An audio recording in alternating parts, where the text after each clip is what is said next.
ओम।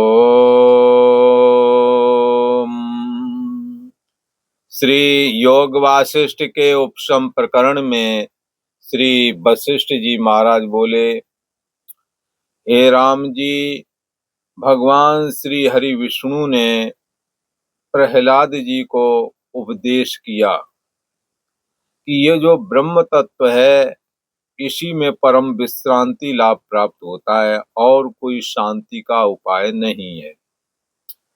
इसको आत्मसत्ता के विवेक रूप समता से, इसका आत्मसत्ता का विवेक यानी आत्मा अनात्मा का विचार पूर्वक इस तत्व में स्थिति लाभ प्राप्त की जाती है।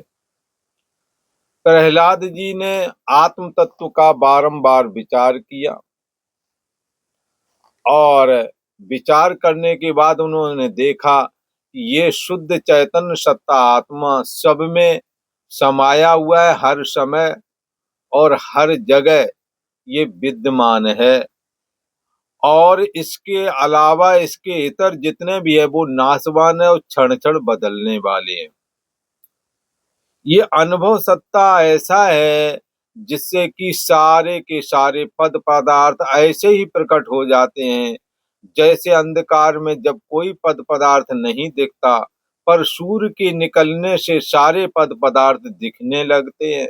तो सूर्य का प्रकाश सकल पद पदार्थों के दिखने में कारण है। जैसे ऐसे ही अनुभव सत्ता के द्वारा संपूर्ण इंद्रियां, देह, जगत आदि सब प्रकाशित होते हैं। प्रहलाद जी विचारते हैं, क्या क्या विचार रहे हैं कि ब्रह्मा विष्णु इंद्र ये सबके कारण जगत में स्थित हैं, ये सबके कारण हैं, जगत इनके आश्रय में स्थित है। जैसे ब्रह्मा जी से उत्पत्ति क्रम होता है, तो इस शरीर में ब्रह्मा जी का स्थान जननेन्द्रिय पर बताया गया है, जिससे कि सारी सृष्टि उत्पन्न होती है। तो उत्पत्ति करने हारा जो ब्रह्मा है उसका भी कौन कारण है। और इसी प्रकार विष्णु और इंद्र ये भी शरीर के किसी न किसी जगह पर स्थान प्राप्त किए। जब विष्णु पैरों में निवास करते हैं, प्रजापति ब्रह्मा का शिशन इंद्रिय में निवास है, इसी प्रकार से इंद्र का भुजाओं में निवास है। अगर इंद्र की शक्ति ना मिले तो भुजाएं काम ना करेगी, और ब्रह्मा जी का तेज शिशन इंद्रिय को ना मिले तो ये मैथुनी सृष्टि संभव नहीं है। इसी प्रकार से विष्णु भगवान यदि पैरों में निवास ना हो तो ये चलन रूप क्रिया नहीं संभव है। इसी प्रकार से सूर्य रूप देवता, सूर्य रूप ईश्वर के निवास किए बगैर नेत्र काम नहीं करता। तो ये समस्त जगत के कारण ये कौन? ब्रह्मा, विष्णु, इंद्र, सूर्य, कुबेर, ये हमारे जितने भी देवता हैं, 14 देवता प्रमुख बताए गए हैं। 14 देवताओं के 14 स्थान अपने शरीर के अंदर स्थित हैं। जैसे हमारे शरीर में वैसे आपके भी शरीर में स्थित हैं। कहने का मतलब हर एक शरीर के अंदर ये 14 देवता अपना स्थान बनाए हुए हैं। तो 14 देवता कौन से हैं? तो ये श्रोत्रम चक्षु स्पर्शनम च रसनम घ्राणमेव च, 5 देवता ये हुए। चक्षु का देवता सूर्य, श्रोत्र का देवता दिक्पाल, और घ्राण का देवता अश्विनी कुमार, और रसना का देवता वरुण, त्वचा का देवता वायुदेव। ये 5 देवता हो गए, 5 कर्मेंद्रियों वाले देवता। मतलब जैसे बाक इंद्री कर्मेंद्री है, इसका देवता अग्निदेव है, और हाथ के इंद्रदेव हैं, पैर के हैं श्री विष्णु भगवान। और इसी प्रकार से ग्रहण करते हैं और त्याग करते हैं। त्यागने वाले जगह यमराज का निवास है। तो इसी प्रकार से सब जगह सभी सभी इंद्रियों के अधिष्ठाता देवता हैं। विषय कारण सुर जीव समेता। हाँ, इंद्रिय द्वार झरोखा नाना, ताह ताह कर बैठे सुर थाना। अपना अपना स्थान देवताओं ने इस शरीर में नियुक्त कर रखा है। और इसी प्रकार अंदर वाली चार इंद्रियां मन बुद्धि, मन का देवता चंद्रमा है। चंद्रमा मनसो जात चक्षु सूर्य जात, और चक्षु सूर्य से उदय हुआ है। चंद्रमा से मन प्रकट हुआ है। तो चंद्रमा मन का देवता कौन है? चंद्रमा।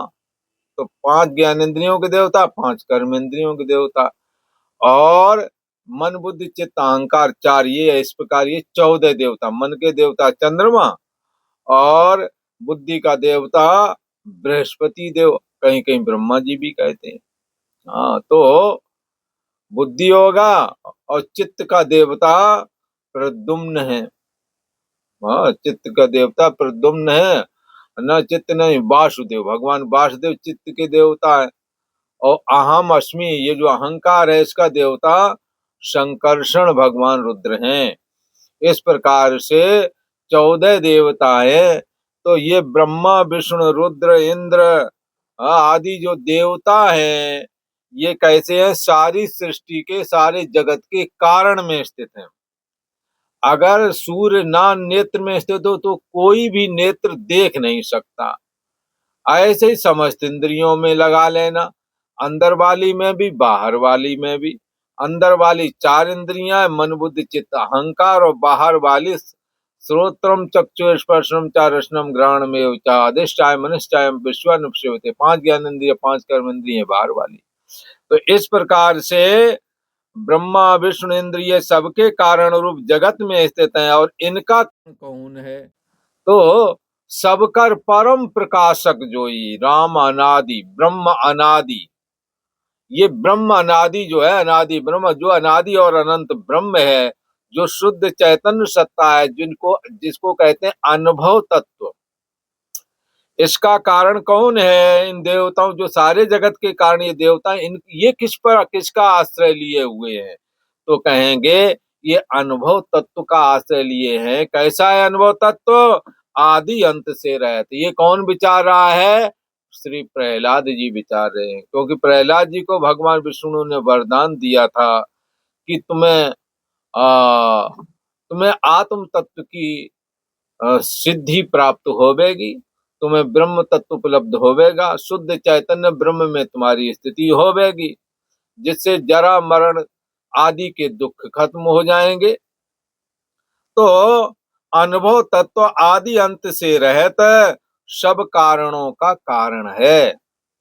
जितने जगत के कारण देवता बताए हैं, इनका कारण भी अनादि और अनंत ये ब्रह्म ही है, तत्व ही है, आत्मा ही है।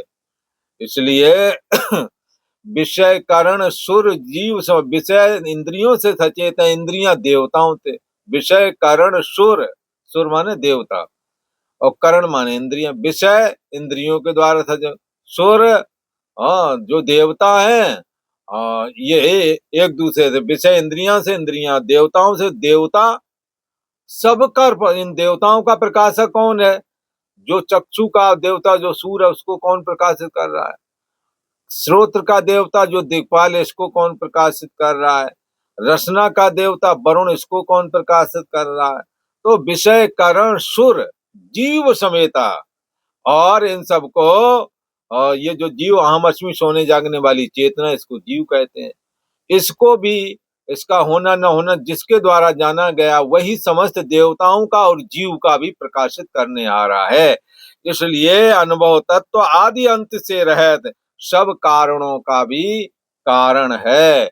ये प्रहलाद जी विचार रहे हैं। क्योंकि भगवान विष्णु ने कहा था आत्म तत्व की समता से, आत्म तत्व के विचार पूर्वक, जब शुद्ध आत्म तत्व का बोध होता है तो समता पूर्वक चैतन्य आत्मा में विश्रांति प्राप्त होती है। सम हो जाता है, मान अपमान सुख दुख लाभ हानि आदि द्वंद्वों में वो निर्द्वंद हो जाता है, सम हो जाता है। तो ऐसी स्थिति कब प्राप्त होती है? जब आत्मबोध हो। तो ये आत्मबोध के लिए श्री विष्णु देव ने उनसे कहा था और वो विचार करने लगे श्री विष्णुदेव के उपदेश के अनुसार, तो उन्होंने पाया कि सबके कारण तो देवताओं हैं, देवता लोग हैं, उन देवताओं का भी कारण आदि अंत से रहित अनुभव तत्व है, जिसको आत्मा बोलते हैं। जैसे बर्फ से शीतलता उपजती है, तैसे ही अनुभव से जगत प्रकट होता है। कैसे? तैसे ही जगह अनुभव से जगत प्रकट होता है। अनुभव माने जानना पना, यही अनुभव है। अपने अपने अंदर एक कोई जानने आ रहा है, आप उसे खोजें, देखेंगे। इंद्रियां कोई और जान रहा है, मन जान रहा है, बोले वो मन को कौन जान रहा है, बोले बुद्धि जान रही। बुद्धि को कौन जान रहा है? आभासित चेतना। आभासित चेतना का होना ना होना कौन जान रहा है? तो बोले शुद्ध चेतन।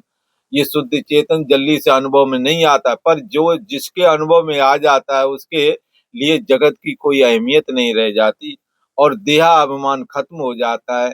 देहाकार वृत्ति उसकी जाती रहती है। शुद्ध चैतन्यो हम उसके अंदर स्थित होने से और देह के मरने से वो अपना मरना नहीं मानता। ना हन्यते हन्न माने शरीरे, शरीर के मरने पर भी वो अपना मरण नहीं मानता। शरीर के जन्म लेने पर अपना जन्म नहीं मानता है।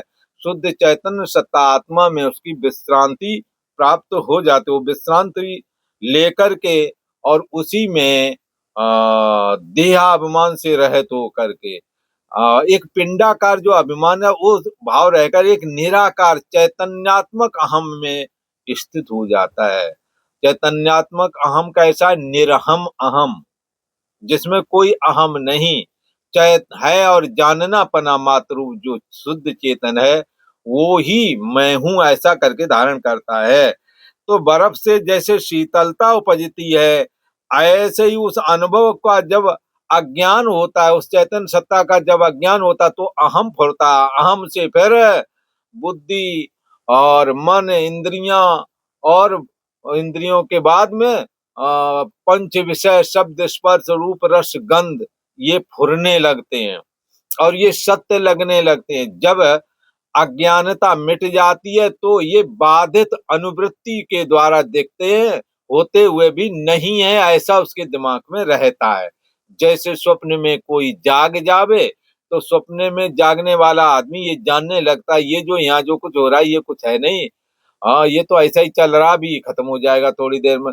और सपने में जरा कोई जग जाता है तो और तुरंत नींद अगर यदि टूट जाए तो उसे स्मरण रहता है कि सपने के पद पदार्थ जब चल रहे थे, जब सपने का जगत में हम थे तब भी हमें ये लग रहा था कि मैं इनका जानने आ रहा हूँ, पर जब जागा तो पता लगा वो कोई वस्तु नहीं थी, जानने हारापना मात्र एक था जो पहले भी था अभी भी है बाद में भी रहेगा। तो बर्फ से शीतलता जैसे उपजती है तैसे ही अनुभव से ही जगत उदय हो जाता है। जब अनुभव आत्मक शुद्ध चैतन्य सत्ता को अहम बुद्धि करके जब हम नहीं जानते तब कहते हैं ये अज्ञानता है।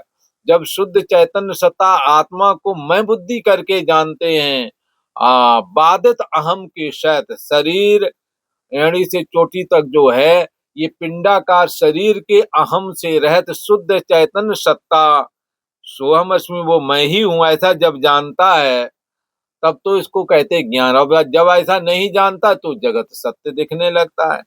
चित्त चैत्य दृश्य दर्शन, चित्त कहो चैत्य कहो दृश्य दर्शन कलना से रहित प्रकाश रूप सत्ता मेरा आत्मा है, मुझको नमस्कार है, ये प्रहलाद जी कहते हैं।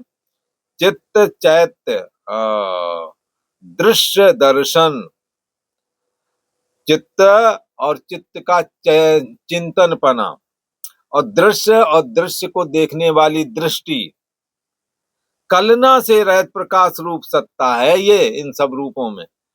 ऐसा जो मेरा आत्मा है, ऐसे मेरे आत्मा को अर्थात आत्म स्वरूप मुझको नमस्कार है। इसी से सर्वभूत उत्पन्न और स्थित होकर फिर लय हो जाते हैं। इसी चैतन्य सत्ता आत्मा से संपूर्ण भूत प्राणी उत्पन्न होते हैं और इसी में स्थित रहते हैं, फिर इसी में लीन हो जाते हैं। हे राम जी, सो निर्विकल्प चैतन्य सबका आश्रयभूत आत्मा ही है। निर्विकल्प चैतन्य, इसमें कोई विकल्प है ही नहीं। जो इस चित्त से अंतःकरण में कल्पना है वही होता है जो इस चित्त से अंतःकरण में कल्पता है, सोचता है, वही आगे उसे दिखने लगता है, वही होता है। आत्मा से रहत सत्य भी असत्य हो जाता है। आत्मा कहते हैं है और जानना पना मात्र, जो है ये आत्म तत्व है। इससे रहत यदि कोई सत्य है तो वो सत्य भी असत्य ही है। जो चैतन्य संबित में कल्पित रूप होता है सो ही उलटकर अपने स्वरूप को पाता है। क्या कहते हैं प्रहलाद जी? जो चैतन्य संबित में कल्पित रूप होता है, चैतन्य संबित, चैतन्य स्वरूप अपना निज स्वरूप आत्मा ही है। चैतन्य संबित में कल्पित कल्पित क्या है? मैं हूं, ये मेरा है, मनन भाव, ये सब कहते मन में कल्पनाओं का उठना। तो ये क्या है? चैतन्य संबित में कल्पित रूप होता है सो ही उलटकर अपने स्वरूप को पाता है। हाँ। जो चित्त संबित में कल्पित रूप नहीं होता है वह नहीं पाता है। अब जैसे जो हमारे जो दर्पण में कई बार दर्पण में नगर का प्रतिबिंब भाषित होता है, तो पर नगर के अंदर क्या इक्का दुक्का और वो उसकी तस्वीरें भी आती हैं स्त्री पुरुष आदि की। तो यहाँ कहते हैं कि चैतन्य संबित में कल्पित रूप होता है सो ही उलटकर अपने स्वरूप को पाता है। चैतन्य संबित में हमने सोचा, जैसे उदाहरण के लिए एक संत अपना स्वप्न देख रहे थे, विवाह हो रहा था, ये चैतन्य संबित में विवाह नहीं हुआ वाली कल्पना थी ना। इस कल्पना ने क्या किया, चैतन्य संबित में जो कल्पना पड़ी हुई थी वासना के रूप में सो ही उलटकर अपने स्वरूप को प्राप्त हो गई। अब उन्हें दिखने लगा ये हमारी घरवाली, हमारे घरवाले, ये हमारे बच्चे, उलटकर वही दिखने लगा जैसा कि संबित में था। जो संबित में कल्पित नहीं होता है वह भासता भी नहीं। जो संबित में काल्पनिक रूप से नहीं स्थित है, जैसे अब किसी ने अपना सर कटा हुआ नहीं देखा, तो ऐसा प्राय करके स्वप्न भी नहीं देखते हैं कि अपना सर कटा हुआ कोई देखे, क्योंकि सर कटा हुआ कोई देखता ही नहीं। जैसे अपनी आंखें कोई स्वयं देखता नहीं, दर्पण के माध्यम से ही देखता है, तो स्वप्न भी देखेगा तो दर्पण के माध्यम से ही अपने नेत्र को देखेगा। तो संबित में जो कल्पित रूप नहीं होता है, अब मन में कल्पना पड़ी हुई है, जिनके विवाह नहीं, मेरा विवाह नहीं हुआ, क्या करें? जिनका मकान नहीं भी बना, वो सोचते यार कोई थोड़ी मोड़ी जमीन मिल जाए तो मेरा मकान ही बन जाए। तो ये अचेतन मन में ये पड़ा हुआ है, अभावग्रस्त है। तो जो चित्त संबित में कल्पित नहीं होता वह भासता भी नहीं है, ऐसा कहा। इसलिए चित्त में जैसा आप सोचते हैं कल्पना भी वैसी ही सत्य होकर के स्वप्न के रूप में, जगत के रूप में दिखती है। आज इतना ही। ओम।